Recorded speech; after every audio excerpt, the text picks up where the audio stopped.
As you know, this is a continuation of our Ollie course, Ollie Does History, and Laura Wahl will be presenting today. Laura has been the library conservator for 20 years, Laura? Laura's 20 years, right? 16. 16 years. All right. I think that's it. I think so. Yeah, I don't know. Something like that. 16, 17. That sounds right. That sounds right. Yeah. That's right to me. Um, and the conservator job is one of these mysterious jobs at a library that people who don't know the inside don't appreciate just how central it is to library operations. To put this simply, Hagley has lots of stuff, as you know. You've been learning a lot about that. And all this stuff can be affected by the passage of time, by the interest of bugs and other kind of critters and all that, by mold, by moisture. And that means this has to be kept in various large storage spaces around the property that, among other things, Laura has to supervise and make sure they're kept to certain standards of temperature, humidity, and issues like that. When collections come in, they have to be preserved in the right kinds of materials. Again, Laura oversees that. So Laura is a huge part of our operations to maintain the collections that you're seeing demonstrated in this class. Um, so she always presents in this series, picking up a different challenge her department and what she has to preserve, what she has to protect, and make sure that it lasts for a long time so we can share it with all of you. So she's talking about plastics today. And so, Laura, why don't you take it away and talk about what you do here? All right. Let me get this up on the screen. Or is it already showing? It's up. It's up, I think. It is. Oh, okay. You already were seeing my screen. Okay. Yes. Did So not we're all know good. that. So you've nothing to do except just go ahead with what you want to do. She needs to make the slideshow. No, it's coming. Don't worry. It's coming. Okay, thanks. Okay. Well, I should have titled this I have to click OK. My meeting's being recorded before I can see my play button. Okay. Um, so, I probably should have titled this something better, like identifying and preserving plastics. But at any rate, here we are. This is the library building at Hagley. So, plastics are so widely used in the 21st century that their durability and utility are taken for granted. The most frequent mention of plastics in the media these days is about harm to health and the environment.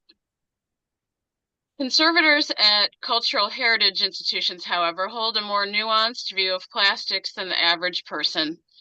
This is due to the complex nature of caring for and understanding these widely available and varying materials. Some conservators refer to certain plastic types as malignant. These are the plastics known to be the least stable. As they deteriorate, malignant plastics release acid or sulfurous gases. They may become sticky as the substances used to make them flexible are released. The deterioration of these malignant plastics is harmful to other nearby collections. Therefore, it's especially important to know the composition of these plastic items. Conservators aim to identify specific plastics to the best of our ability because each type has its own set of vulnerabilities. Modern day plastics are ever more complicated by the fact that they are made of copolymers, various mixtures of monomers formulated to achieve desired characteristics, including strength, elasticity, and flexibility. Just think of how athletic shoes have evolved along with man-made materials. Since the original use of rubber soles for a Converse sneaker, for example, now we have many changes in formulations that have been used for athletic footwear, both to improve in performance and comfort. Latex rubber comes from plants, whereas most plastics now are derived from crude oil. Fine artworks made of plastics add yet another layer of complexity to preservation, especially if there's damage to the surface sheen or breakage. At times, sculptures may be remade to preserve the artist's intent for the appearance of their work. The concern with pristine appearance is less often encountered with respect to materials held in an archive such as Hagley. The things at Hagley are predominantly utilitarian and they are primarily preserved for research use. At times, the plastics that come into the collections here are of advanced age and they may have already changed in some way. The changes to plastics are typically irreversible, and the best that can be done is to arrest their deterioration. The history of plastic materials goes back to the use of heat to form and shape natural materials, including animal horn. The earliest man-made plastic was called Parkazine, an early cellulose nitrate plastic, which was displayed at the 1862 World's Fair. As Hagley has a lot of World's Fair materials, so we have a lot of things to do with Parkazine and other cellulose nitrates. Cellulose nitrate could be used to produce thin films or plastic sheets, such as in this model. Or it could be used for molded objects like these baby rattles. The color and sheen could be altered depending on additives and variations in the manufacturing process. Cellulose nitrate could also be used to imitate natural materials, including pearl and ivory, as with the snuff box.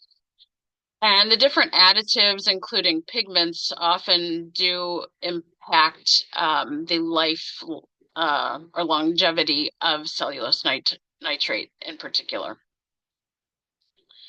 Cellulose nitrate and cellulose acetate were both historically made through chemical processing of cotton. They start with cellulose as the base polymer chain rather than being gas or oil derived. This makes them a semi-synthetic polymer. Rayon fabric is another type of semi-synthetic. Hagley's collections of plastics are of significance because of links to the DuPont company. Their research and development arm was instrumental in the discovery of important polymers, including nylon, lycra, neoprene, Teflon, and Kevlar. Many early versions of these polymers are cared for by Hagley Museum's staff. Plastic artifacts in the library and archives are separate from those cared for by the museum arm of Hagley. The library is responsible for audio and visual content, which includes photographic films and negatives. These represent the largest volume of collections composed of plastics in the library. Other library or archives items that include plastics may be trade catalogs or laboratory notebooks, which hold samples. Three-dimensional objects, such as consumer household products, are frequently collected by the archives whenever they are the products or reference materials of industrial designers.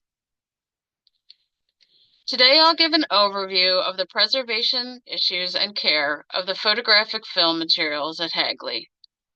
I will also speak about the challenges of using physical characteristics to identify a range of plastics and how analytical techniques revealed interesting finds in a collection of consumer design prototypes. As mentioned, cellulose nitrate and cellulose acetate were the earliest plastics used for photographic film base. Cellulose nitrate was used for photographic film beginning in the 1880s, and cellulose nitrate was used for photographic film, and cellulose acetate was introduced in 1910. Even though cellulose nitrate was flammable, it took several decades for it to be supplanted by cellulose acetate, also called safety film. It was 1950 when all production of cellulose nitrate film ceased.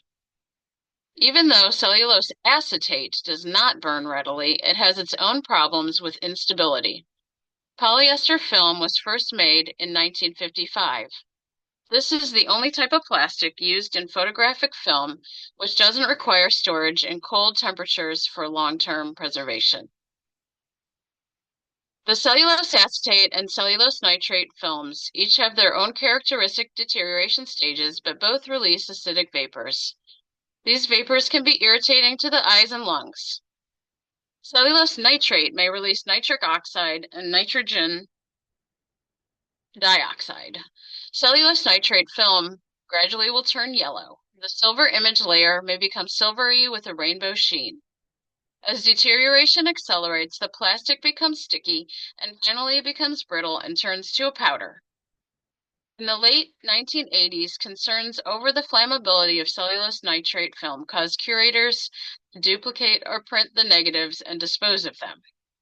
And I found this Rolodex with the nitrate film arranged for burning at Experimental Station, which is the DuPont location across the river from Hagley.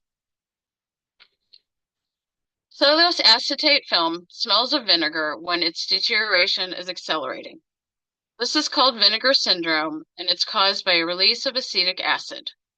The acetate plastic shrinks as it gradually loses volume by loss of the acids.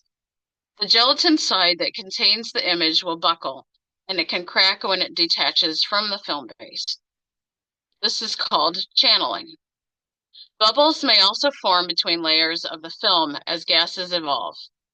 This cracking and bubbling makes it a challenge to duplicate or scan the images without interference with the image. There is one film preservation firm that specializes in stripping of the image layer from unstable plastic, cellulose acetate. This treatment requires multiple immersions in solvents and copious amounts, might I add. This can be successful the vast majority of the time, but if the film has many breaks or other damages, it's time consuming to piece the image together.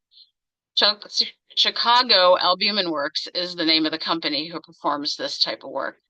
And this was a presentation that they gave recently at a photo conservators conference showing some difficulties, just sort of caveats for people who are hoping to get duplications of their acetate after it's stripped from the plastic layer. On the left, it shows how if those channeled areas have a lot of cracking, you might just have many pieces that have to be put together. And then on the right, there's some speckles, and that is damage that was caused by the bubbling. So the best solution is to store the film in the cold or ideally in freezing temperatures. This arrests the chemical reactions that occur because of inherent instability of the film. Hagley does have a cold storage vault, a walk-in vault with air filtration systems and a walk-in freezer for storage of film as well. The films must be placed in insulated containers when bringing them from the freezer to a warmer space, and then they must be allowed to acclimate for about a day to prevent condensation. Hagley's cold vault has humidity control while the freezer does not. The films going into the freezer require bags and to be sealed to protect them from the moisture that could occur during a defrost or a power outage. And there is the cold storage space. The previous slide was showing some treatment that we did when film was stuck together using a Teflon spatula.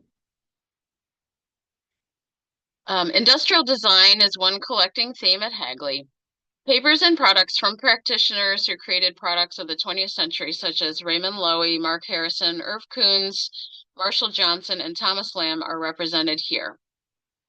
The period when these designers worked represents the era that plastics produced, evolved, and rapidly increased. Thomas Lamb's papers contain numerous artifacts of man-made polymers. This Thomas Lamb collection is a document of the work of this prolific 20th century industrial designer. His universal designs for tools and everyday cookware continue to influence products of today. He was very commonly known in the design world as the Handle Man. However, whether he approved of this moniker is debatable. His career began as an illustrator, creating colorful and amusing characters for children's stories. The images were also used in bedding, handkerchiefs, and other home goods. The line of these products was called Kittyland. Lamb had success in this part of his career, but once his work shifted to improvements in handle shapes, his focus was solidified. His first patents for handles were for improvements in crutches. This work and the origins of universal design itself are the direct response to the needs of World War II veterans with disabilities. Lamb's limb rest adjustable crutch design was an assistive technology based on his own observations.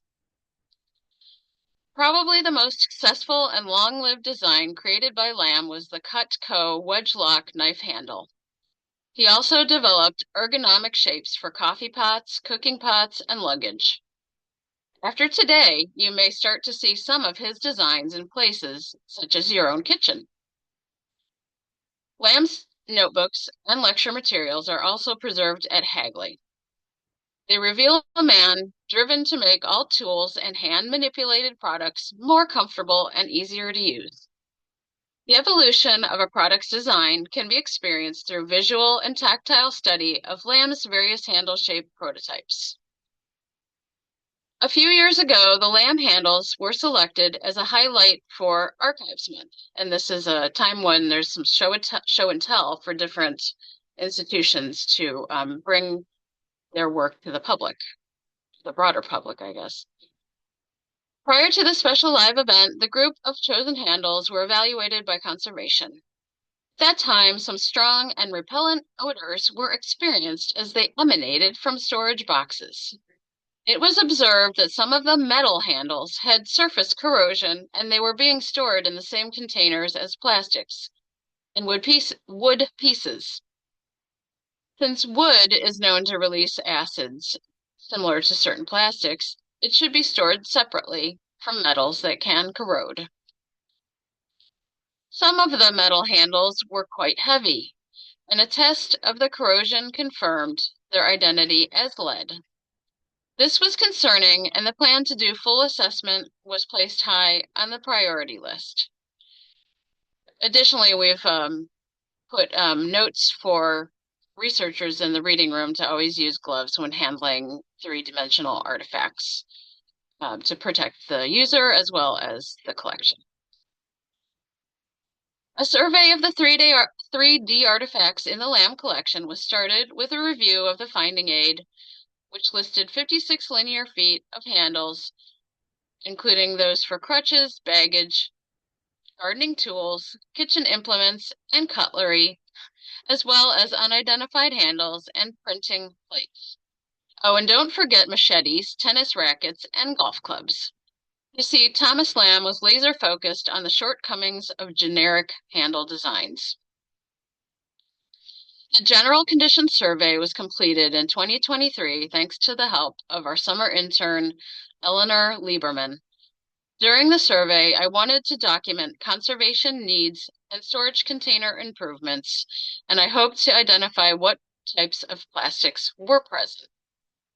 Determining which of the items were made of one of the unstable types of plastic was important, and I wanted to limit the impacts of acidic off-gassing and weeping chemicals that could be damaging to adjacent collection items like metal handles.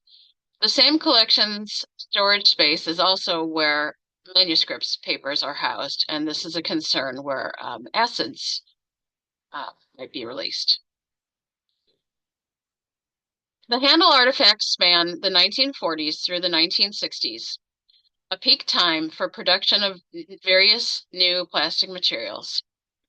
We took a little time to dive into the manuscripts portion of the Lamb collection to see if there were any new clues about the materials that were used.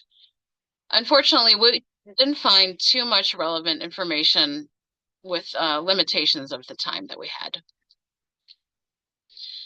Items like this baggage handle were curious because they were obviously rough, unfinished products with an irregular surface and other imperfections. The surface characteristics, translucence, color, weight, smell, and production method were all examined, And these details were used to answer a series of questions on an online site that aids in identification of polymer types. This was called the Plastic Identification website, and this was created as part of the Project Plastics Preservation Initiative of the Netherlands Cultural Heritage Agency. And at the end of this presentation, I could also show that website to share how it works. Some materials were easier to identify than others. For example, this handle for a coffee pot seemed to be sawn from a plank of acrylic plastic. There were also numerous items in plaster, including two-part molds and pleasing shapes, like this luggage handle. These are all items that show the stages of sculpting the final shape. The success of this process of identification was somewhat limited. This image shows my attempts to identify pieces of knife handles that had been stored in the same box together. Some possible plastic IDs were vulcanized rubber, polymethyl methacrylate, melamine, and unknown. I thought this black handle could be Bakelite, which was the first man-made plastic created in the early 20th century. We could use some of the patent numbers identification molded into the forms to try and limit date ranges. But otherwise, many of the items don't really have specific dates. This black handle says made in the USA. And then there were interesting but confounding oddities like this wood and resin hybrid. We found it hard to identify many of the plastics. The Plastics ID website is designed to be used in conjunction with a specific set of known plastics called the PIT kit that is to be used as a reference set. We didn't have this kit of polymers, and I also have a sense that you can have unanticipated bias when looking at plastics. If you're not really embedded in manufacturing of plastics, it's kind of hard to really get an idea of what something came from. And some of these things was hard to figure out what they were used for as well. Also, some of the bias could be a result of the focus of the cultural heritage community, which produces research on mostly artistic works, which these were not. There's a whole box of amusing shapes that are made of foam, and these all have aged to a very gritty texture. Viewing these with UV light showed some differences in fluorescence, which were related to added paints and possibly different stages of aging of the material. Otherwise, they did appear to be the same type of foam. In addition to handles, there are plastic molds in the collection, and this one has a date of 1961. Excuse me. In anticipation of the need to isolate acidic vapors from part of this collection, Eleanor and I did an informal experiment to test a method of preserving plastic in sealed packages. Some of these collections may be placed in our cold storage or freezer. However, there's such a volume of handles that some should remain in more accessible storage for research viewing. So it's hoped that some sort of barrier film can be used to reduce plastics off-gassing to impacting other things. Additionally, there are some plastics that it's preferable to keep them sealed to reduce shrinkage. For instance, plastic films or plastic film used in sculptural items is stored that way. Our experiments were conducted with the use of AD strips to determine if a sealed package with an acid sink or oxygen absorber could improve storage for some of the off-gassing plastic. 3 different absorbent packets were already available in our inventory. They were called Clariant OxyGuard and activated charcoal packets, as well as Kodak molecular sieves, which is the white one in the middle without any writing on it. Kodak molecular sieves are developed for preservation of photographic film and mostly actually movie reels. Cobalt humidity, cobalt relative humidity cards were also placed in the sealed packages, which were made of static shield film, a heat sealable and semi-translucent material. The cobalt humidity cards are these things that have circles that change color. The current relative humidity is whatever circle is a lavender color. At the end of the test, it was observed that the RH of the packages, or relative humidity inside the package, had increased to that of the ambient room air, which was higher than the space where the materials had been prepared and sealed. So it seems that either the seals weren't satisfactory or the something else about the material was not really a vapor barrier. I was told that another method of testing the seal would be to immerse the items in water, which I think would be a good idea. I think I'll try to do that in the future. We did observe that all three absorbers performed similarly for this particular test. The package with an 80 strip with the film alone and no acid absorber turned green, and that means that acidity has been, detected and has changed the strip. The other 80 strips remained mostly blue, indicating less acid in the sealed air where absorber was present.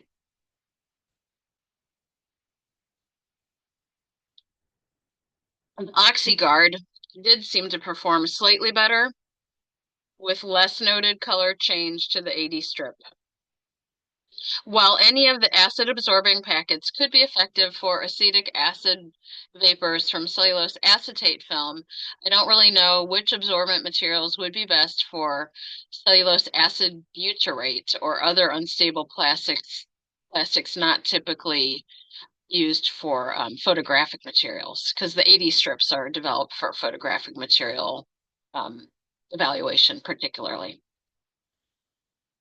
I also have not researched any methods to determine the volume of an acid absorber that would be required for a more bulky or solid plastic item. The time frame of effectiveness of a sealed package of this type would also need to be tested, and is not known. We looked at a few of the handles with Hagley's objects conservator, Ebenezer Kotai. He thought some might be made with cellulose nitrate, and he set up a chemical test with diphenylamine. A small scraping from the inside of a hollow handle was taken, and a piece of known cellulose nitrate photographic film was used as a comparison. When positive, this chemical test results in a deep blue color. The particular handle that we tested in this example was not cellulose nitrate. On the right, you can see the blue seeping out of the plastic test on the right, the cellulose nitrate film base. Ebenezer also helped Eleanor perform corrosion removal and waxing of some of the more disfigured metal alloy handles. The heaviest corrosion was removed with a scalpel while avoiding adhered labels and inscriptions. A coating of wax was then applied to protect the item from future corrosion. To learn more about what other institutions do with their plastics, we made a trip to the Philadelphia Museum of Art. There we met with conservation scientists Catherine Duffy, conservators Sally Malenka and Kate Kafari, and fellow Casey Hamilton. The storage cabinets shown here are fitted with pleated VOC absorbing papers, and that means volatile organic compounds. So any kind of gases that come from plastics can be held in these papers. There were so many pieces and so many unknowns in the lamb handles that I requested help from the Scientific and Analytical Research Lab at Winterthur. So here's the boxes of materials that were chosen for analysis. There's several boxes here with all different types of plastics represented, or at least based on visual identification, they were different. 4 students had been chosen to perform FTIR analysis on a selection of objects. This is a Fourier transform infrared spectroscopy, an analytical method that is non-destructive. It directly measures chemical signatures of materials, which are compared with spectra of known materials in a database. So here the student with the purple glove is holding a handle in place underneath the device that's taking a measurement, and the other ones are looking through the database to see examples of other spectra that might match up. So it shows a graph of the spectra on the screen. A box of mixed materials was one of the first candidates, and that shows you all the different colors and surfaces and translucency, including some things that were wood, some things that were had some sort of clay-like matter to help form them. Metal, acrylic probably is the clear one. So some of the results were polymethyl methacrylate for this rudimentary coffee pot handle, polyurethane foam, which is an unstable foam, cellulose nitrate, and cellulose acetate, or maybe slightly inconclusive between those two for this item, which was like a composite. And some other items that surfaced are listed here. Elastomers. Some things are sort of proprietary names, like the Superlux. Needs a little bit more testing or research to identify what some of those things mean. Then there was nylon, polyethylene, some things that you would expect, but just a variety of stuff. Bakelite, which is phenol formaldehyde for some of the earlier things. One thing that was not positively identified was plastic wood, at least not the specific brand that we have in the collection associated with the lamb materials. This material was suggested by Marshall Johnson, who is another product designer who is an associate of Thomas Lamb. Marshall's papers are also housed at Hagley, and he answered some questions of mine about handle design. Marshall identified plastic wood as a product that Lamb used frequently to adjust and shape contours of handles. A partially used tube of the materials also in the Lamb collection. A artist materials database called Cameo lists this plastic wood as a wood flour and cellulose nitrate resin mixture. One of the biggest surprises for me was the number of handles that were fabricated with epoxy resin. So that would have been like a 2-part resin that is cured with UV light. One brand is called Aeraldite, and that was a match for the spectra. And so here's an example of what the chemical signature looks like in the graph form. I won't go into how that works, but some of it is computer modeling or computer programming helps to identify and compare the peaks of your tested item. So the spiky shapes are characteristic for different chemical signatures within an organic uh, material, such as plastic. The analytical results will be made available to other Hagley researchers, and this will aid in determining preservation needs. I'm extremely appreciative to all who helped with this project, especially Leora and the students Susanna, Haley, Vivian, and Clara. So to learn more about the research, you could, or to learn more about researching at Hagley, you should visit hagley.org. And I'm sure you've heard about this from other presenters. You could find materials that are evidence of DuPont's involvement in manufacturing of nylon, Kevlar, cellulose nitrate, cellulose acetate within the digital archives. Thank you.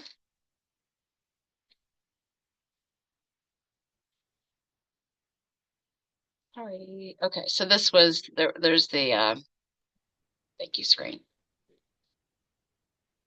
Well, thank you, Laura. I think that's fascinating presentation. You can put your picture back on. I continue to be blocked by the computer. Obviously, it doesn't think that I should show my face today, but we'll just look at all of you as part of this process. We have plenty of time for questions and comments. We have some on the chat that I want to start with, and if you have other questions, you can add them in the chat, or you can raise your hand and say whatever you think there. But early on, Betty Maurice asked, what was the item from the World's Fair a model of? Early on in your talk. Oh, sorry, what was that? I'm sorry, I was just asking. The door had popped open and people were trying to come in, so I wanted to close it. What was that again, Roger? Betty Maurice asked, what was the item from the World's Fair that you showed early on in your presentation, a model of? Oh, it's not actually from the World's Fair. It just is a celluloid model. It says it's the Jesse Ormondroid, who I guess is the designer, with a model of the Hale telescope from the Westinghouse Electric Corporation Steam Division photographs. It's just an example of a three-dimensional item made with a cellulose nitrate or celluloid thin plastic, which is also kind of similar to a lot of artworks in museums, which is problematic because those parts shrink and deform and turn yellow. And and also I just thought it was a really cool picture. Well, I guess a follow-up. I mean, I can admit my ignorance of chemistry, but when you say cellulose, these basically are wood products, correct? Wood, or I mean, originally it was gun cotton, which is what like the film was made of. Photographic film it's called gun cotton, which is explosive. It's just cotton, or like you're saying, cellulose. It could be wood later on, but originally it was cotton treated with nitric acid and other solvents to then just kind of dissolve the natural cellulose polymer into something that kind of was more cohesive and clear. And then a lot of additives were added later on for to produce flexibility. Right, which is why these things are acidic, because at the core there's the natural ingredient in there. But yeah, plastics, sorry, go ahead, Laura. Yeah, the nitrate groups is what makes it acidic. Or the acetate on the cellulose nitrate, or the cellulose acetate, sorry. We all probably never realized how much chemistry is involved in keeping our collections healthy, but a lot is. Bob Lazovic said to me directly, which I'll pass on, that he was amazed at how at the materials, the land materials, because of the importance of they have in the Cutco knives that many of us use and all that. Little known factor about how important the designers can be to something that's commonplace in your home. Danny asks, what criteria do you use to determine what to save and display? The collection seems very broad.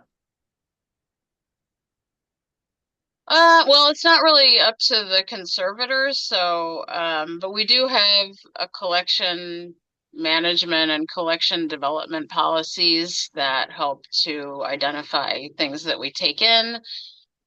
With that lamb collection, I think, well, I know for sure that it came directly from descendants of his, I believe son or daughter, sometime after he had died. They were acquired by Hagley, and the number of boxes of just the three-dimensional artifacts is something like 60 to 70 boxes, so it is a lot.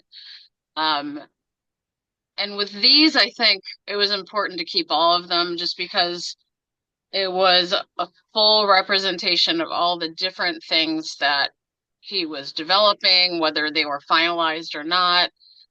There's the paperwork documentation showing all his sketches, the dimensional measurements that he also drew out on the drawings, the different prototypes of different materials as he was trying to see how the things felt in your hand. I think different materials that were chosen for different loading, the weight in your hand depending on how it was used. Something I didn't mention was that he did surgical handles as well for tools and surgery. So I think it's just with the three-dimensional artifacts, I guess maybe also for this collection particularly, um, it's interesting that we have the archival stuff, the paperwork alongside of the three-dimensional things, which is really great for researchers. Um, Laura, I was actually in the room literally when we were talking about whether to take in the handles that you're displaying there. I mean, it was back at, before 2000, and the chief curator Michael Nash, myself, Glenn Porter, Phil Scranton, and I think our conservator at the time, Jim Hine, were trying to figure out what to do because we're bringing the collection in, and the library doesn't usually bring in physical artifacts. This is very unusual for us. And there were a lot of them. And this is a lot of boxes, but there's a lot of space in the archives. So we were trying to figure out what to do with them. And so we literally put some boxes on the table and pulled them out to look at. No gloves. I mean, this was all kind of assessment there. And we had an academic from the University of Maryland, Bob Friedel, who did a lot of work on material culture. And we literally looked at them and handled them. And it became apparent pretty quickly that the drawings and the paper documents didn't convey the kind of tactile feel of these handles. And since these handles were designed to fit the hand, and that was the innovation of Lamb, it seemed like not a good idea to not bring in the physical artifacts that he was designing and to only carry the paper representations of what they are. Uh, Big decision because you've got to make, because of course what you now have shown everybody is just the burden that you take on when you bring all these materials in.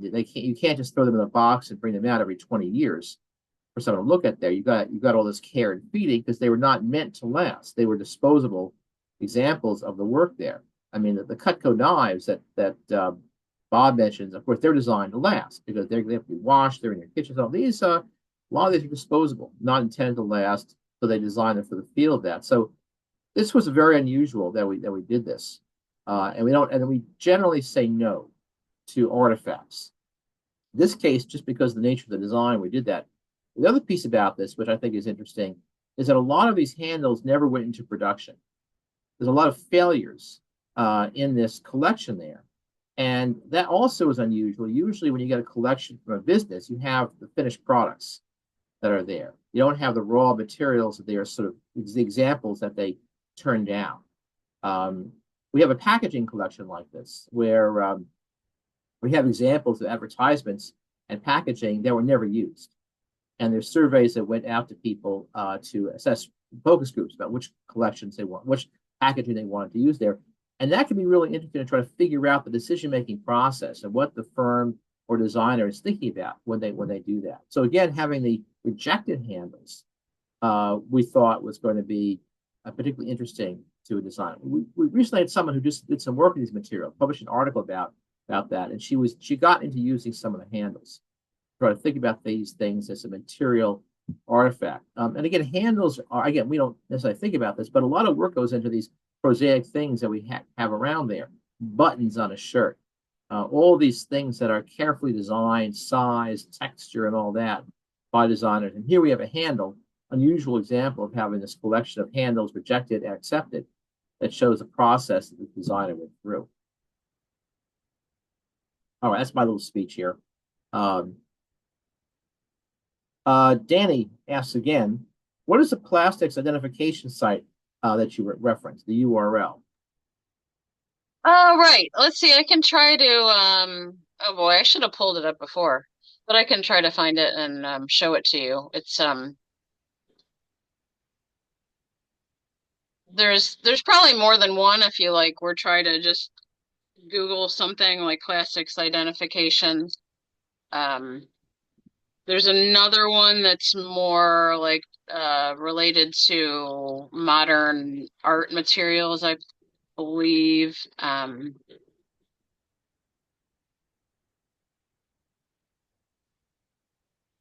but I thought you might be interested in looking at it.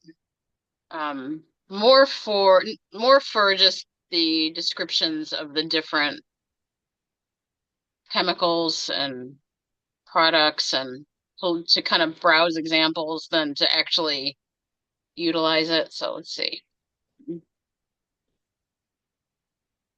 Who do I go back to? But while we're doing that, you can send in some more questions, like Laura chance to generate this URL. I should just send it to you. Oh yeah, right. Okay. I was going to show you the screen, but I can just copy it. Yeah. Or just put in the chat. Yeah.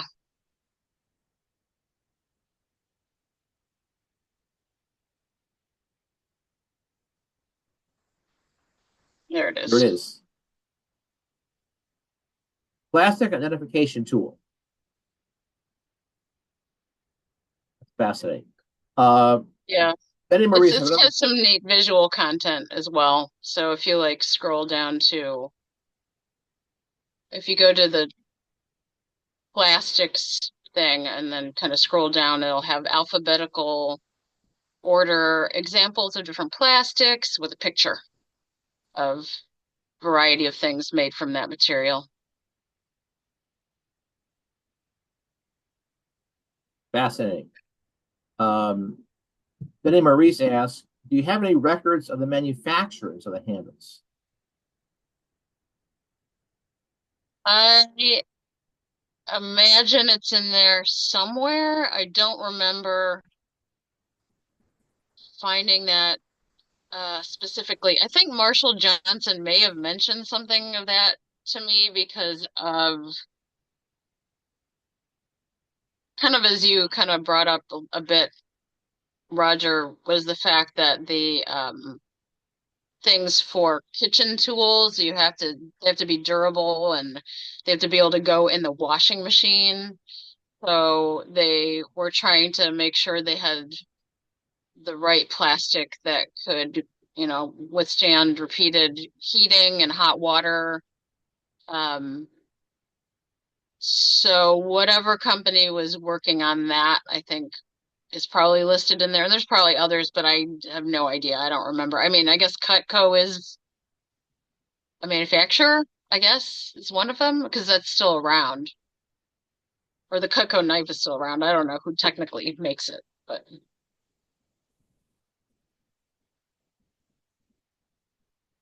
I'm going to put a link the Marshall Johnson collection in the chat too. Um, those who are interested in that.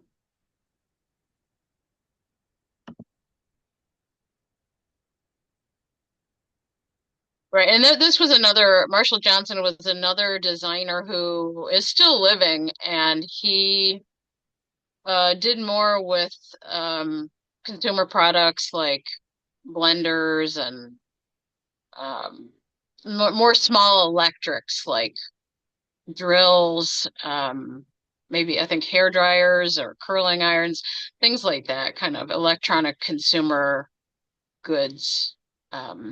So we have his papers and some examples of products that he worked on their design. Laura, who did the coffee maker? The The Chemex one? yeah, that wasn't him. It was another. It was no, Right. we have those. I mean, Yeah, I don't remember either.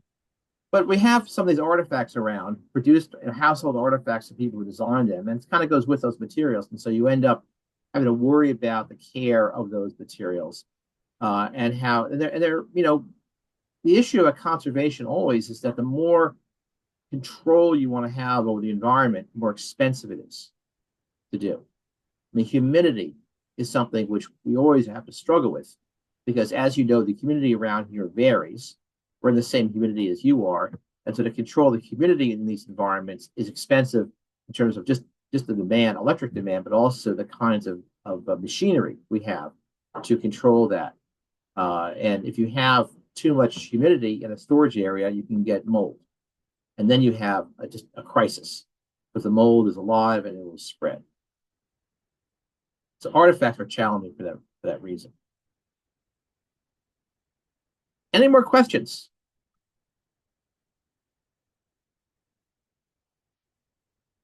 Laura, any last words? No, I don't think so. Thank you.